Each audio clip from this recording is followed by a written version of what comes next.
Praise the Lord.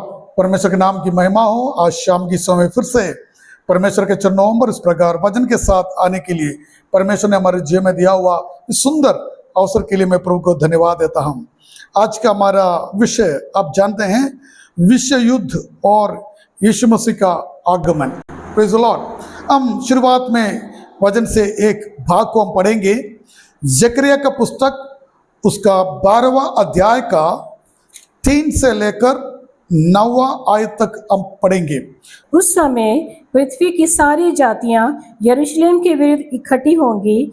तब मैं उसको इतना भारी पत्थर बनाऊंगा कि जो उसको उठाएंगे वे बहुत ही घायल होंगे। यहोवा की ये वाणी है, उस समय मैं हर एक घोड़े को घबरा दूंगा और उसके सवार को घायल करूंगा, परंतु मैं यहूदा के घराने पर कृपा दृष्टि रखूंगा। जब मैं अन्य जातियों के सब घोड़ों को अंधा कर डालूंगा, तब यहूदा के अधिपति सोचेंगे, यरूशलेम के निवासी अपने परमेश्वर सेनाओं के यहोवा की सहायता से मेरे सहायक बनेंगे।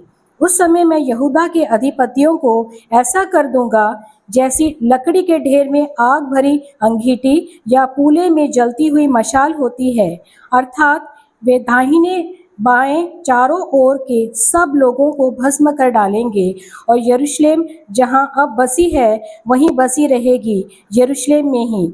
यहोवा पहले यहूदा के तंबुओं का उद्धार करेगा, कहीं ऐसा न हो कि दाऊद का घराना और यरूशलेम के निवासी अपने अपने वैभव के कारण यहूदा के विरुद्ध बड़ाई मारे।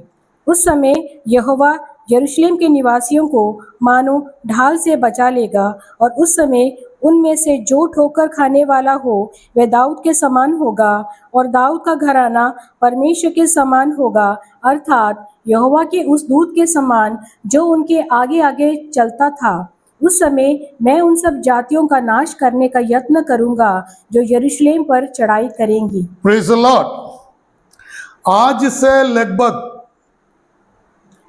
2500 साल पहले, यानी BC 520 में, जब हम कहते हैं BC 520, आज से लगभग 2500 साल पहले, 2500 years बिफोर, परमेश्वर ने अपना दास जकरिया को दिया हुआ भविष्यवाणी को हमने आज शाम की समय पढ़ा।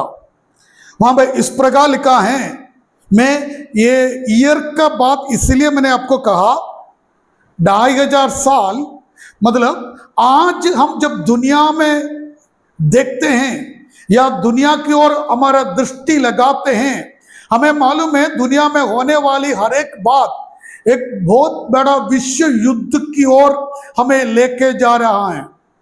इस दुनिया में एक बहुत बड़ा विश्व युद्ध होने वाला है।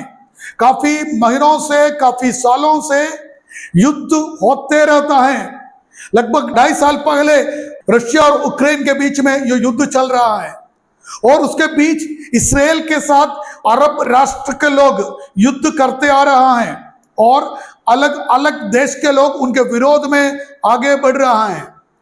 देश के हर एक बात हमें मालूम है, इंडिया और पाकिस्तान के बीच में हमेशा टेंशन चलते रहता है। और कुछ साल पहले अफगानिस्तान में बहुत बड़ा एक इंटरनल इश्यू था, युद्ध था। इन सारे बात हमें मालूम है। दुनिया का हर एक कोने में आज युद्ध का शब्दों को हम सुनते हैं। आज हमें मालूम है ये दुनिया में जल्द से जल्द एक बहुत बड़ा विश्व युद्ध होने वाला है।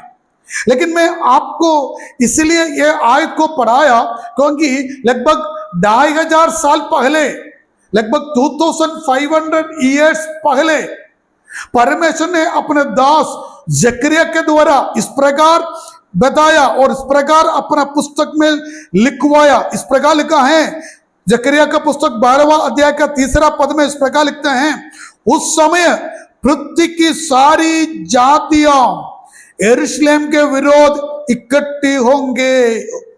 Praise the Lord. दुनिया के सारे जातियां, प्रेज़ द लॉर्ड। आज हमें मालूम है इसराइल को सपोर्ट करने के लिए फिलहाल अमेरिका और थोड़ा सा इनडायरेक्ट सपोर्ट के लिए यूके है, बाकी कोई भी राष्ट्र इसराइल के साथ खड़े नहीं होते हैं। सारे राष्ट्र इसराइल के विरोध में हैं। बाइबल में इस प्रकार लिखा है, उस समय में पृथ्वी के सारे राष्ट्र इसराइल के विरोध में खड़े होंगे, तब परमेश्वर उनके बीच में कार्य करेगा। ये 2500 साल पहले की भविष्यवाणी है। एसेकिएल का पुस्तक 39 का 2 से लेकर 10 तक जब हम पढ़ते हैं, एसेकिएल पुस्तक उसका 39 का 2 से लेकर 10 तक हम जब पढ़ते हैं, वहां पे भी इन बातों के बारे में हम देखते हैं। पूरा पढ़ने की जरूरत नहीं है, 2 और 3 पढ़िए, उसके बाद 7, उसके बाद 9 पढ़िए। मैं तुझे घुमा ले आऊंगा और उत्तर दिशा से के दूर दूर देशों से चला ले आऊंगा और इस्राएल के पहाड़ों पर पहुंचाऊंगा। इसराइल के पहाड़ों पर पहुंचाऊंगा। पढ़िए। वहां मैं तेरा धनुष तेरे बाएं हाथ से गिराऊंगा और तेरे तीरों को तेरे दाहिने हाथ से गिरा दूंगा। 7वां पद पढ़िए। मैं अपनी प्रजा इस्राएल के बीच अपना नाम प्रकट करूंगा और अपना पवित्र नाम फिर अपवित्र ना होने दूंगा। तब जाति जाति के लोग भी जान लेंगे कि मैं यहोवा इस्राएल का पवित्र हूँ। उसका 9वां पद। तब इस्राएल के नगरों के रहने वाले निकलेंगे और हथियारों में आग लगाकर, बस वहां पे भी आने वाले एक विश्व युद्ध के बारे में एसेकिएल भविष्यवक्ता परमेश्वर से प्रेरणा प्राप्त हुए लिखते हैं, एक विश्व युद्ध के बारे में। जकरिया का पुस्तक 14 अध्याय 14 का 4 में वहां पे लिखा है, युद्ध का अंत में यीशु मसीह जैतून पहाड़ में आएगा, उसका पैर जैतून पहाड़ में रखेगा और इसराइल के विरोध में जितने जातियां, संसार के जितने जातियां इसराइल में आकर उनके विरोध में उनको सत्यानाश करने के लिए युद्ध लड़ने की तैयारी में हैं, उनके विरोध में यीशु मसीह युद्ध करेगा करके वहां पे लिखा है। उसको भी पढ़िए। उस दिन वे जैतून के पर्वत पर पांव रखेगा। उस दिन वो यीशु मसीह जो पूर्व की तो दूसरा पद पढ़िए, दूसरा पद पढ़ने के बाद पढ़िए, तब समझ में आएगा। क्योंकि मैं सब जातियों को यरूशलेम से लड़ने के लिए इकट्ठा करूंगा और वो नगर ले लिया जाएगा और घर लूटे जाएंगे और स्त्रियां भ्रष्ट की जाएगी। नगर के आधे लोग बंधुआई में जाएंगे, परंतु प्रजा के शेष लोग नगर ही में रहने पाएंगे। तब यहोवा निकलकर उन जातियों से ऐसा लड़ेगा जैसा वो संग्राम के दिन में लड़ा था। उस दिन वो जैतून के पर्वत पर पाँव रखेगा। Praise the Lord. वहां पे स्पष्ट रूप में लिखा है, युद्ध का अंत में सारे जातियां इस्राएल के विरोध में इकट्ठा होकर एक मन के साथ, एक चित्त के साथ इस्राएल के विरोध में युद्ध लड़ने के लिए इस्राएल में आएंगे। जब इस्राएल में सत्यानाश करने के लिए, हमें मालूम है आज भी इस्राएल में 1 करोड़ लोग तक नहीं है, 95 लाख लोग कुछ हैं इस्राएल में। आपको मालूम है, आप हमारे छत्तीसगढ़ में 3.5 करोड़ लोग हैं। हमारे छत्तीसगढ़ में 3.5 करोड़ लोग हैं, लेकिन इस्राएल में इस्राएल जो बड़ा राष्ट्र है आज, वो शक्तिशाली राष्ट्रों में से एक है। वहां पे 1 करोड़ लोग तक नहीं है। जो 95 लाख लोग वहां पे इस्राएल में है, उसमें से लगभग 60 लाख लोग ही यहूदी लोग हैं, बाकी लोग अन्य जाति या मुस्लिम लोग हैं, इस्लाम लोग हैं, अरब के लोग हैं। 60 लाख लोग हैं पूरा इस्राएल देश में। वो 60 लाख लोग आज पूरा विश्व का सबसे शक्तिशाली प्रभावशाली राष्ट्रों में से एक राष्ट्र बन चुके हैं, क्योंकि वो परमेश्वर के लोग हैं। इसलिए बाइबल में लिखा है, उस दिन ये दुनिया के पृथ्वी के सारे लोग इस्राएल के विरोध में इकट्ठा होकर, आपको मालूम है आज दुनिया में लगभग 800 करोड़ लोग हैं।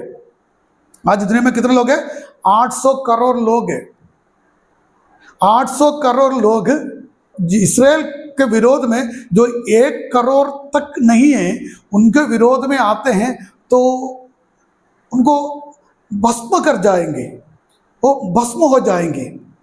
800 करोड़ लोग जो छोटा राष्ट्र में जहां में 1 करोड़ लोग तक अभी तक नहीं है, अगर उनके विरोध में युद्ध लड़ने के लिए उनके सारे मिसाइल को, जो न्यूक्लियर बॉम्ब्स को और सारे सामग्री को लेकर एक छोटा राष्ट्र के विरोध में संसार के पूरे राष्ट्र आते हैं, वो बच नहीं पाएंगे।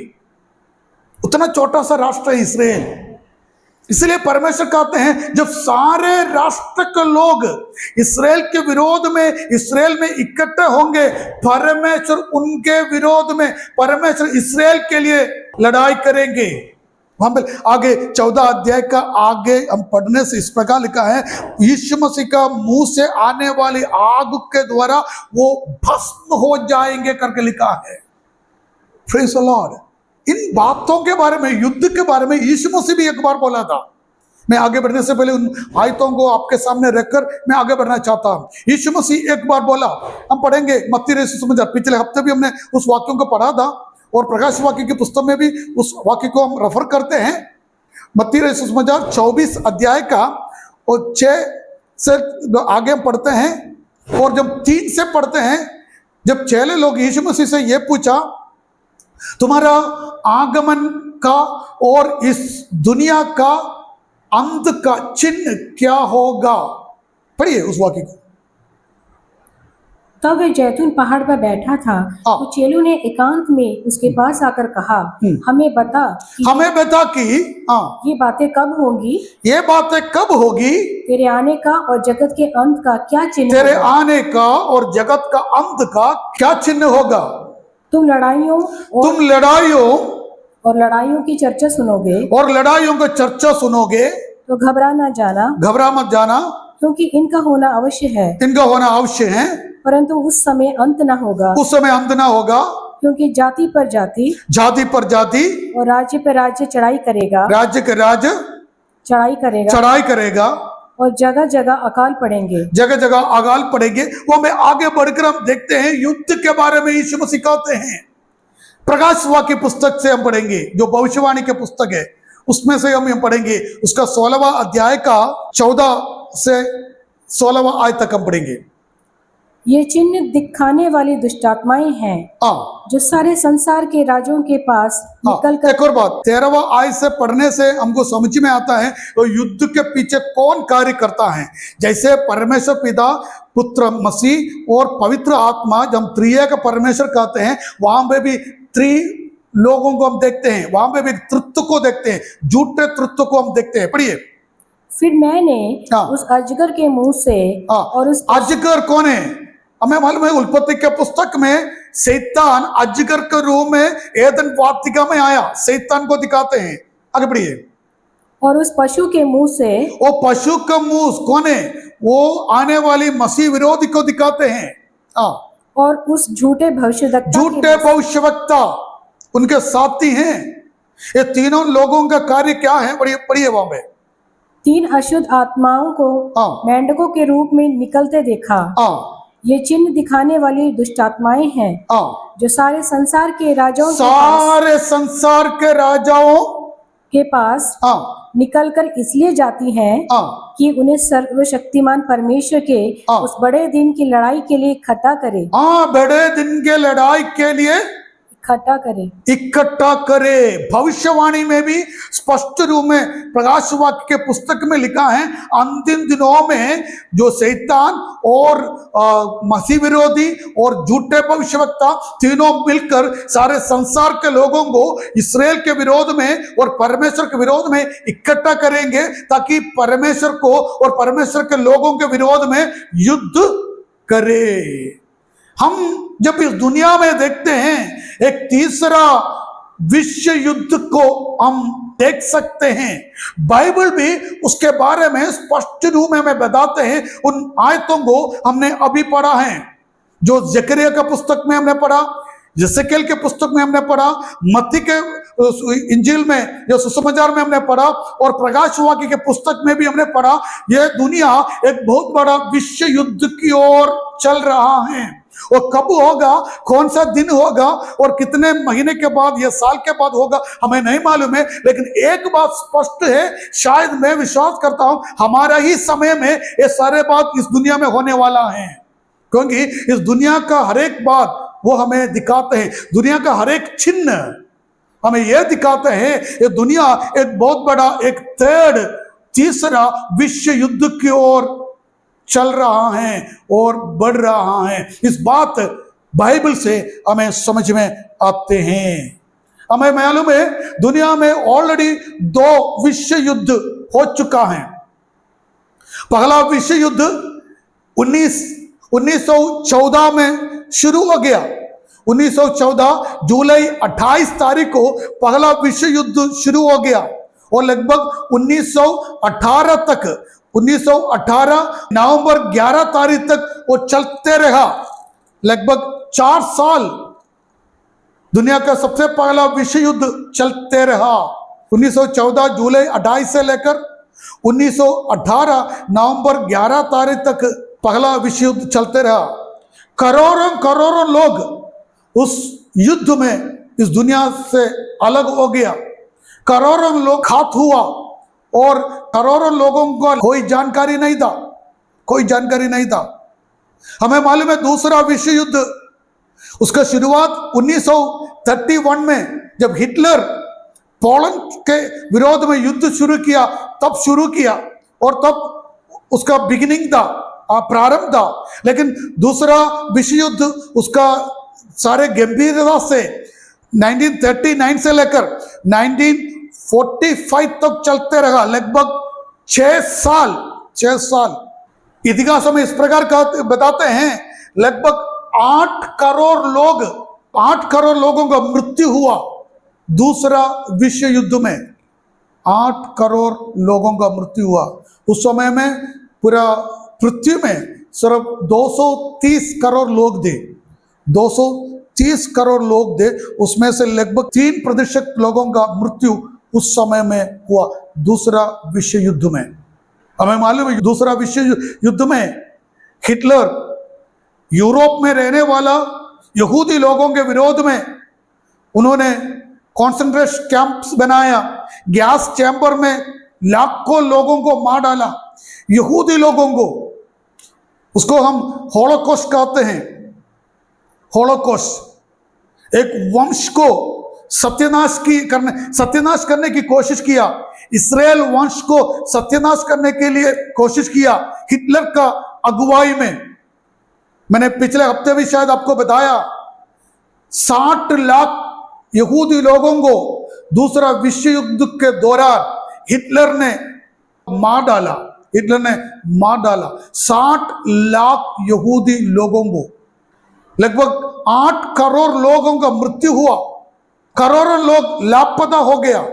काफी लोग, उनका माँ भाई बहन सब मर गए। आज भी इसराइल में होलोकॉस्ट का एक बहुत बड़ा स्मरण करने के लिए एक बहुत बड़ा इमारत वहां पे है इसराइल में। मेरे कहने का मतलब वो दूसरा विश्व युद्ध था। दूसरा विश्व युद्ध के बाद 1948 में इसराइल का आज़ादी हुआ। आपको मालूम है जब इसराइल का आज़ादी हुआ, इसराइल देश में, राष्ट्र में सिर्फ 65,000 यहूदी लोग थे। 65,000 यहूदी लोग, 65,000 यहूदी लोग, मतलब 1 लाख यहूदी लोग तक इसराइल में नहीं था जब उनको आज़ादी मिला। उनको आज़ादी मिलने के 24 घंटा होने के पहले और 24 घंटा होने से पहले उनको चारों तरफ रहने वाले 7 अरब लोग उनके विरोध में युद्ध किया। 24 घंटा होने से पहले, मतलब एक बच्चा जन्म लेकर 1 दिन होने से पहले अगर कोई उसका विरोध में आक्रमण करते हैं उसका अवस्था किस प्रकार होगा। क्योंकि चारों तरफ इजिप्ट थे, सऊदी थे, ईरान थे, इराक थे और सीरिया थे। ये बड़े बड़े राष्ट्र पहले से वो बड़े शक्तिशाली राष्ट्र थे, लेकिन ये 24 घंटे होने से पहले उनके हाथ में कोई हथियार और बड़े मिशनरीज नहीं थे। लेकिन परमेश्वर उनके साथ दे।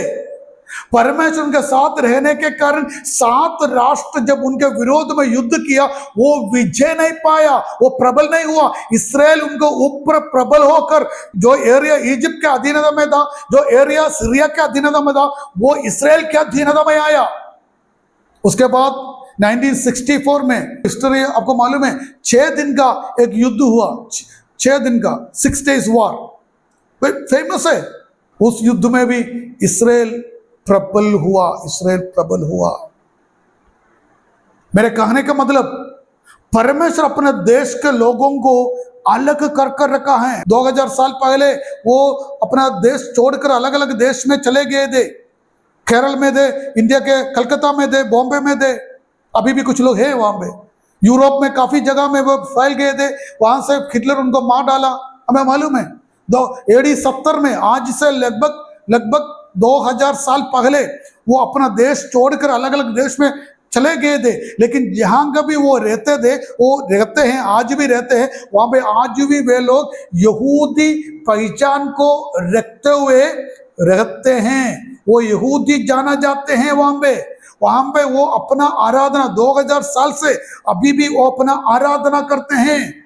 अभी भी अपना हिब्रू भाषा में अपना आराधना है। कुछ महीने पहले जब मैं केरल गया था, मेरी एक बहन एर्नाकुलम कोच्चि में है, मैं जब उनकी घर गया, वहां पे उनका एक सिनेगोग है, कोच्चि में यहूदी लोगों के एक सिनेगोग है। मैं वहां पर जाकर देखा, उनका वीडियो लिया लेकिन बना नहीं पाया। वहां का आज भी वहां पे उस सिनेगोग में आराधना चलते हैं। आज भी 1-2 परिवार, यहूदी परिवार वहां पे हैं, वो यहूदी होकर ही अपना जीवन बिताते हैं।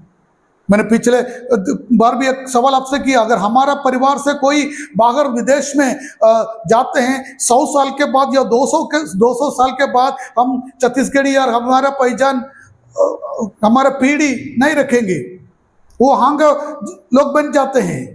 लेकिन यहूदी के लोग 2000 साल के बाद भी वो जहां कभी अभी भी रहते हैं, वो यहूदी होकर ही रहते हैं। आजादी मिलने के बाद हजारों लाखों लोग अपने अपने देश को छोड़कर, जो लोग यूरोप में थे, अमेरिका में थे और एशिया में थे, अपना धन संपत्ति सब कुछ वहां पे बेचकर वो पालस्तीन में आया, जो मरुभूमि जैसे एक देश था उस समय में। 1948 में कुछ भी नहीं था वहां पे। वो अपना देश में जो धन संपत्ति उसने वहां पे बेच दिया, उसका पैसा से इसराइल में जमीन खरीद कर वो खेती बाड़ी करना शुरू कर आज का एक राष्ट्र के समान उन्हें खुद बनाया। आज वहां से यूरोपियन कंट्री में सबसे ज्यादा फ्रूट्स, फल इसराइल से एक्सपोर्ट करते हैं। सबसे ज्यादा जो कॉस्मेटिक आइटम्स इसराइल से एक्सपोर्ट करते हैं। 70 साल के अंदर की बात मैं बता रहा हूं, 70 साल या 80 साल के अंदर की बात मैं बता रहा हूं, ज्यादा नहीं है। वो आज भी वो 1 करोड़ लोग नहीं है, लगभग 60 लाख और 65 लाख यहूदी लोग ही हैं वहां पे। उनके विरोध में एक बहुत बड़ा युद्ध आने वाला है। वो दुनिया का 3रा विश्व युद्ध होगा। वो बाइबल हमें सिखाते हैं, जो इसराइल के विरोध में सारे पृथ्वी के लोग, राजा लोग, प्रकाशवाक्य पुस्तक में राजा लोग लिखे हैं, क्योंकि यूहन्ना के समय में हर एक देश को राजा राज्य करता था। लेकिन आज राजा नहीं है, आज प्रेसिडेंट है या प्राइम मिनिस्टर का सरकार जो शासन होता है। उस समय के कारण, उस समय के भाषा या उस समय के संस्कृति के कारण राजा शब्द वहां पर इस्तेमाल किया है। जब पूरे देश के लोग उनके विरोध में इकट्ठा होने वाला है, ये 3rd विश्व युद्ध, 3री विश्व युद्ध इस दुनिया में होने वाले हैं। आपको मालूम है, एक न्यूक्लियर बॉम्ब से पूरा विश्व को नाश कर सकते हैं। जो विज्ञानी लोगों के अनुसार लगभग 22,000 करोड़ लोगों को 1 मिनट के अंदर नाश करने की योग्य जो बॉम्ब आज दुनिया में उपलब्ध हैं। पूरा दुनिया में अलग अलग देशों के हाथ में लगभग 13 करोड़ टन TNT बोलते हैं उसको, जो टीएनडी एक केमिकल है जिसके द्वारा जो न्यूक्लियर बॉम्ब बनाते हैं, वो लगभग 13 करोड़ टन टीएनडी अलग अलग राष्ट्रों के हाथ में आज है। उसका मतलब हमारा भाषा में कहने से, अगर कोई भी व्यक्ति पागल हो जाते हैं, वो एक बटन दबाने से पूरा विश्व को नाश कर सकता है। उतना पावरफुल जो केमिकल आज इस दुनिया में उपलब्ध है। एक और बात मैं आपसे कहना चाहता हूं, एक दूसरा बॉम्ब, एक नया बॉम्ब उन्होंने निर्माण किया है, उसको कहते हैं एरोसल बॉम्ब। एरोसल बॉम्ब मतलब ये डीप प्रेशर बॉम्ब है। डीप प्रेशर बॉम्ब मतलब जहां पे जो बॉम्ब डालते हैं, जब बॉम्ब ब्लास्ट हो जाते हैं, वहां का ऑक्सीजन खत्म हो जाते हैं, ऑक्सीजन नहीं रहेगा। जिस जगह में वो बॉम्ब ब्लास्ट होगा, उस जगह में, उतना एरिया में ऑक्सीजन नहीं रहेगी। उसका मतलब वहां के जो बिल्डिंग्स है, कार है, इमारत है, सब कुछ वैसे ही वैसे रहेगा और मनुष्य मर जाएंगे कुछ मिनट्स के अंदर। मतलब मनुष्य को नाश कर कर मनुष्य के द्वारा निर्माण किया हुआ जो इमारत को, बिल्डिंग को और मशीनरीज को वो उपयोग कर सकता है। मतलब कुछ मिनट्स के अंदर वो उतना एरिया का, उतना देश का ऑक्सीजन खाली हो जाएगा। ऑक्सीजन उतना देश में नहीं रहेगा। वो सिर्फ मनुष्य और जो मृग, जो पशु पक्षी सब मर जाएंगे। उस प्रकार का जो बॉम्ब आज दुनिया में लोग निर्माण किया है, उसका मतलब हमारा दुनिया एक विश्व युद्ध की ओर चल रहा है। अगर आप गूगल में सर्च करेंगे न्यू वर्ल्ड ऑर्डर, एक नया आदेश या और नया सिस्टम, विधि और नया सिस्टम, मतलब पूरा विश्व को एक राज्य बनने के लिए वन वर्ल्ड सिस्टम। मतलब आज अलग अलग कंट्री हैं, अलग अलग कंट्री में अलग अलग नेता लोग या अलग अलग मंत्री या प्रेसिडेंट राज्य करते हैं, लेकिन इस दुनिया के लोगों की जो पॉपुलेशन, लोगों की संख्या को कम कर कर पूरा दुनिया को एक राष्ट्र बनाने के बाद एक व्यक्ति पूरा देश को, पूरा संसार को, पूरा जगत को राज्य करने की प्लान आज बना रहा है। अगर उसके बारे में आपको जानकारी चाहिए, हिंदी में भी आप गूगल में टाइप करने से वन वर्ल्ड ऑर्डर या वन वर्ल्ड सिस्टम टाइप करने से आपको पूरा जानकारी मिलेगा। पूरा विश्व उसकी ओर चल रहा है। हमारा बाइबल में इस प्रकार कहते हैं, जब इस कलीसिया इस दुनिया से उठा लिया जाएगा, तब मसीह विरोधी आएगा। मसीह विरोधी 7 साल के लिए पूरा विश्व को राज्य करेगा। वो बात जो भविष्यवाणी में लिखा है, मसीह विरोधी पूरा विश्व को 7 साल के लिए राज्य करेगा, वो भविष्यवाणी में जो लिखा है और दुनिया तैयारी कर रहा है, ये दोनों एक हैं। वन वर्ल्ड सिस्टम, एक दुनिया बनाना, उसका मतलब यही है पूरा विश्व में एक ही भाषा रहेगा, एक ही धर्म, रिलीजन रहेगा और एक ही करेंसी, एक ही पैसा रहेगा। वो है पूरा विश्व में एक ही भाषा और एक ही धर्म, एक ही पैसा या करेंसी और एक ही गवर्नमेंट, सरकार, पूरा विश्व के लिए। हमें मालूम है कुछ साल पहले हमारे देश में भी हमारा प्रधानमंत्री डिजिटल इंडिया बनाने के प्लान बनाया। डिजिटल इंडिया हमारे सारे डॉक्यूमेंट्स डिजिटल कर रहा है।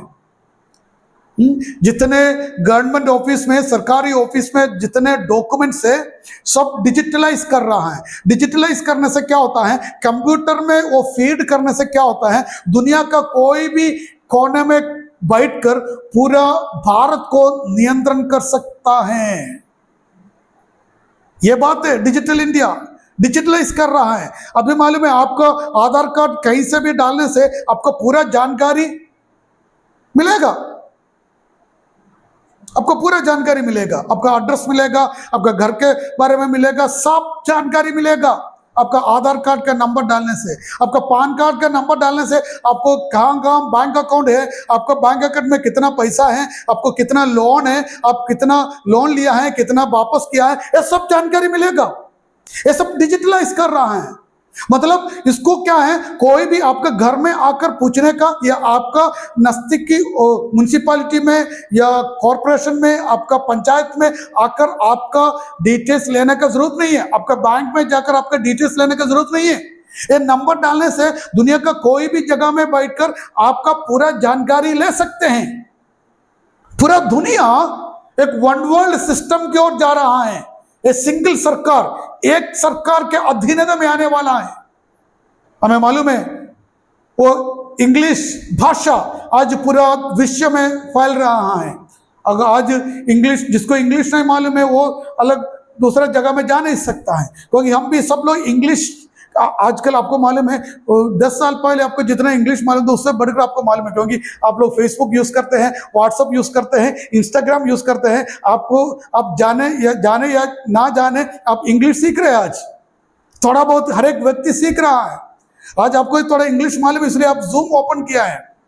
मतलब एक ही भाषा की ओर जा रहा है हर एक व्यक्ति। दुनिया का हर एक कोने में रहने वाले लोग इंग्लिश भाषा सीख रहा है। ये वन वर्ल्ड रिलीजन आएगा। वो मसीह विरोधी आने से वो आदेश देगा उसका आराधना करना है, तब रिलीजन भी बदल जाएगा। करेंसी के बारे में आपको बताया। करेंसी आपको मालूम है आजकल आपके पॉकेट में या मेरा पॉकेट में पैसा नहीं है। हम सबका पैसा अभी प्लास्टिक बन गया था, वो प्लास्टिक से अभी क्या हुआ, ऑनलाइन हो गया। हमारे पॉकेट में, पेट्स में किसी के पास अभी नोट्स नहीं है, पैसा नहीं है। हम सबका पैसा गूगल पे में है या हमारे अकाउंट में है। अभी किसी के हाथ में पैसा का जरूरत नहीं है। अगर पहले विदेश राज्य में जाने के लिए क्या करता था, वो हमारा पैसा को देने के बाद वहाँ उनका पैसा हम लेकर पॉकेट में रखना था वहाँ पर यूज करने के लिए। आजकल हमारा क्रेडिट कार्ड है, एटीएम कार्ड है, गूगल पे है। किसी देश में जाने के लिए किसी देश का पैसा का जरूरत नहीं है। हमारा पॉकेट में जो मोबाइल है उसको निकाल कर स्कैन करके हम किसी भी चीज हम खरीद सकते हैं, पेमेंट कर सकते हैं, कुछ भी कर सकता है। ये इकोनॉमी या पैसा भी डिजिटल हो रहा है। मेरा कहने का मतलब ये है, अगर आपके पास एटीएम कार्ड है या क्रेडिट कार्ड है, मास्टर का हो या वीसा का हो, ये सब इंग्लैंड में ऑपरेट करता है।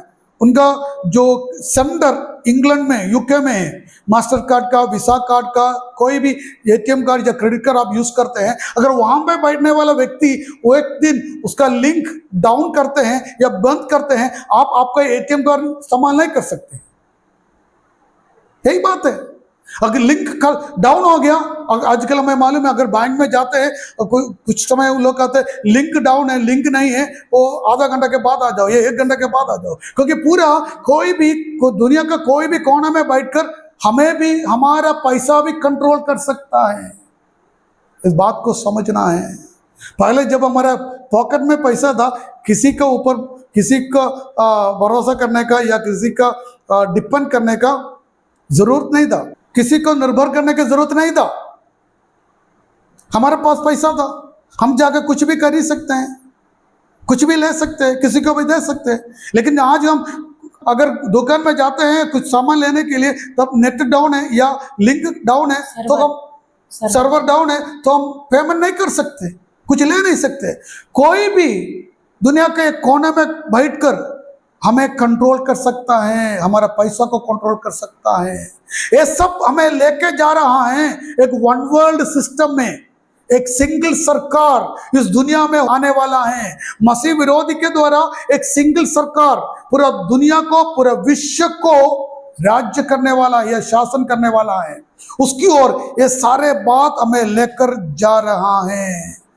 तब ये पूरा दुनिया एक होकर इस्राएल के विरोध में और इस्राएल के लोगों का परमेश्वर के विरोध में इकट्ठा होंगे। मैं एक तो बात और वजन से आपको सामने रखकर मैं खत्म करना चाहता हूं, क्योंकि ये कहना चाहता हूं हम अंत के दिनों में पहुंच गया है, उसका कुछ उदाहरण भी आपके सामने रखना चाहता हूं। हम पढ़ेंगे प्रकाश वाक्य के पुस्तक उसका 11वां अध्याय का 7 से 9वां पद तक। मैं अपने 2 गवाहों को हाँ। यह अधिकार दूंगा हाँ। कि टाट ओढ़े हुए 1260 दिन तक भविष्यवाणी करे। वहां पे यीशु मसीह यूहन्ना को जब आने वाले बातों के बारे में बताते हैं, इस प्रकार कहते हैं, ट्रिबुलेशन के समय में, संकट काल में वो अपने 2 दासों को वर दूंगा, वो 3.5 साल तक प्रचार करूंगा। आगे पढ़िए। जब वे अपनी गवाही दे चुकेंगे तो वे पशु जो अथाह कुंड में से निकलेगा हाँ। उनसे लड़कर हाँ। उन्हें जीतेगा हाँ। और उन्हें मार डालेगा। मसीह विरोधी उसको मार डालेगा। आगे पढ़िए। उनके शव हाँ। इस बड़े नगर के चौक में पड़े रहेंगे। उनके शव बड़े नगर के चौक में, बड़े नगर यरूशलेम में, जो आत्मिक रूप से सदोम हाँ। और मिस्र कहलाता है, हाँ। जहाँ उनका प्रभु भी क्रूस पर चढ़ाया गया था। हाँ। सब लोगों और कुलों और भाषाओं और जातियों के लोग उनके शवों को 3.5 दिन तक वहां पे देखते एक बात लिखा है, एक और बार पढ़िए। सब जाति, देश, कुल के लोग उनके शवों को 3.5 दिन तक देखते 9वां रहेंगे। पद में इस प्रकार लिखा है, सब लोगों और कुलों और भाषाओं और जातियों के लोग उनके शवों को 3.5 दिन तक देखते रहेंगे। लगभग 25 साल पहले या 30 साल पहले जो परमेश्वर के दास लोग इस भाग से प्रचार करते थे, उनको भी ये भाग को व्याख्यान करने में प्रॉब्लम था, क्योंकि यरूशलेम के सड़क में 2 लोगों का शव 3.5 दिन तक पड़ेगा।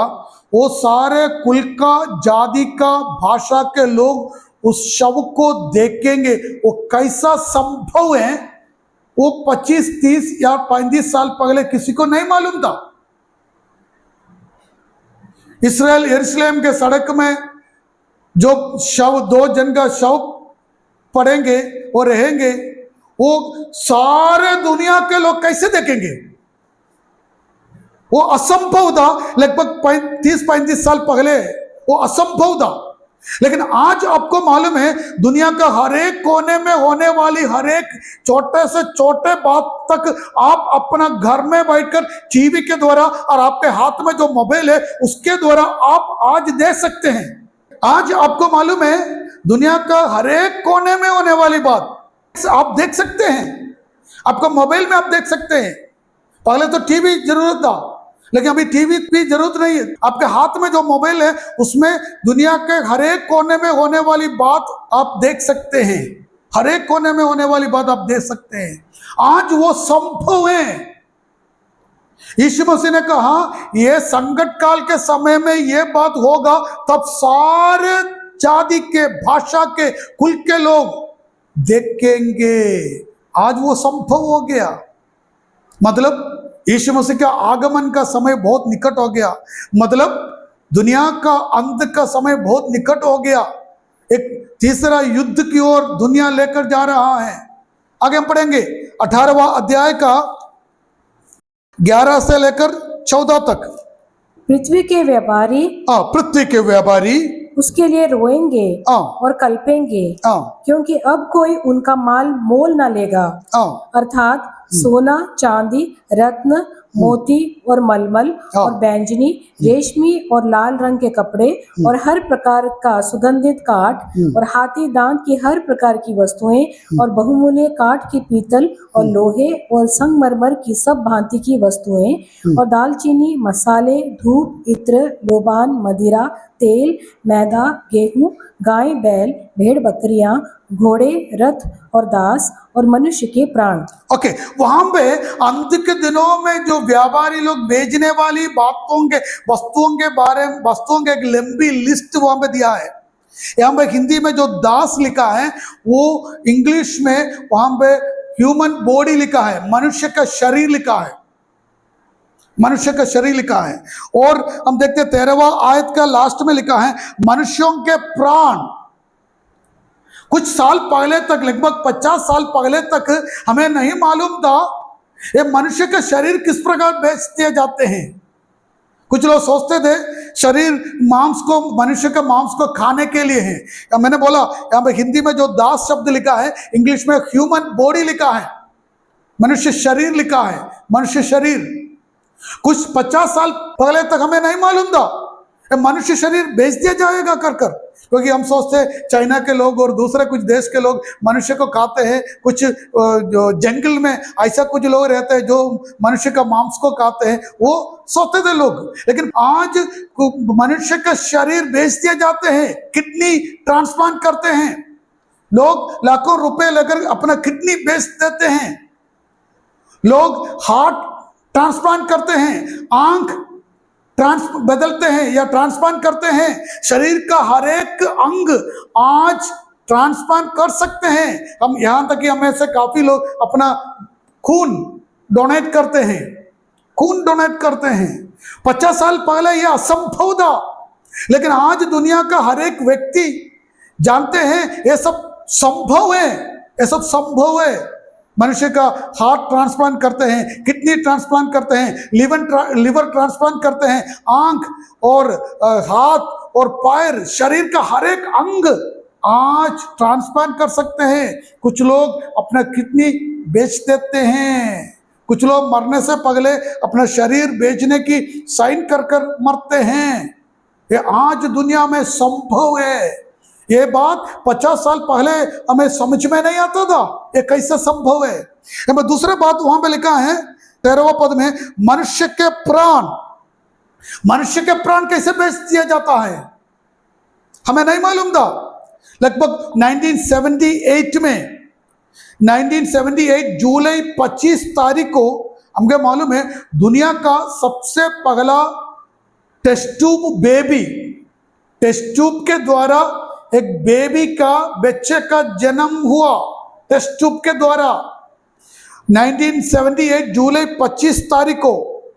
उसका नाम है लुइस जॉय ब्राउन। एक स्त्री है लुइस जॉय ब्राउन उसका नाम है, वो आज भी जिंदा है।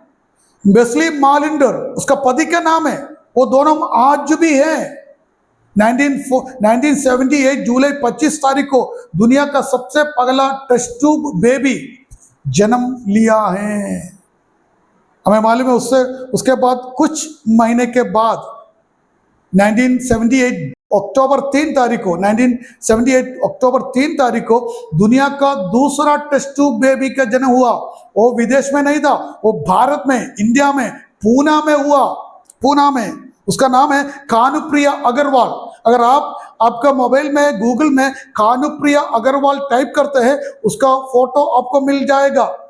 वो लगभग 48 साल की है अभी भी वो इंडिया में है, वो शादीशुदा है, उसको एक बच्चे हैं।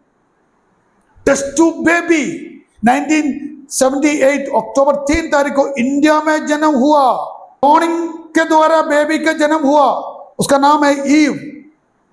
आज हमें मालूम है आज बहुत पॉपुलर है सरोगेसी बहुत पॉपुलर है। ये सब हमें दिखाते हैं अंत का दिन आप पहुंचा है। क्योंकि जब 50 साल पहले इसके बारे में एक एक्सप्लेनेशन देना हमारे लिए मुश्किल था। मनुष्य का शरीर किस प्रकार बेच दिया जाता है और मनुष्य का प्राण किस प्रकार बेच दिया जाता है, वो उस समय हम व्याख्यान नहीं कर सकता था, एक्सप्लेनेशन दे नहीं सकता था। लेकिन आज हर एक व्यक्ति जानता है मनुष्य का प्राण सरोगेसी के द्वारा, टेस्ट ट्यूब के द्वारा, क्लोनिंग के द्वारा बच्चों का जन्म हो रहा है इस पृथ्वी में। मतलब जो यीशु मसीह ने जो अंत के दिनों में होने वाला है करके भविष्यवाणी युवाओं को दिया है, उन बात आज हमारे बीच में हो रहा है। इसका मतलब यह है हम सब अंत के दिनों में आप पहुंचे हैं। उसका एक बहुत बड़ा उदाहरण है इसराइल के विरोध में जो युद्ध चल रहा है, यूक्रेन के विरोध में जो युद्ध चल रहा है, इंडिया पाकिस्तान के बीच में जो टेंशन चल रहा है, उसके एक उदाहरण है। मतलब सारे दुनिया एक विश्व युद्ध की ओर जा रहा है। शायद हमारे समय में हम अपने आंखों से वो देखेंगे, क्योंकि हमारे यीशु मसीह का आगमन बहुत निकट है। तीसरा विश्व युद्ध होने से पहले हम इस दुनिया से बादलों पर उठा लिया जाएगा। यीशु मसीह का आगमन होगा और विश्व युद्ध के अंत में, आखिरी समय में, हम यीशु मसीह के साथ बादलों से हम पृथ्वी में आएंगे। जब यीशु मसीह जैतून पहाड़ में इस्राएल के विरोध में युद्ध करने के लिए यीशु मसीह जैतून पहाड़ में जब आएंगे, हम भी उसके साथ इस दुनिया में बादलों से वापस आएंगे। Praise Lord. मैं यहाँ पर समाप्त करना चाहता हूँ। आज हम जो भी बात देखते हैं, सारे बात हमें यह दिखाते हैं एक विश्व युद्ध जल्द से जल्द होने वाला है। प्रकाश वाक्य पुस्तक 16वां अध्याय में इस बात को हमने पढ़ा। 14 से लेकर सारे पृथ्वी के लोग इकट्ठा होंगे, यरूशलेम के विरोध में इकट्ठा होंगे। वो होने वाला है। ये आज जो होने वाला जो युद्ध, उसका शुरुआत है। शुरुआत है। कब होगा हमें नहीं मालूम है, लेकिन हम सब तैयारी के साथ आगे बढ़ना है। ये दुनिया अंध की ओर जा रहा है।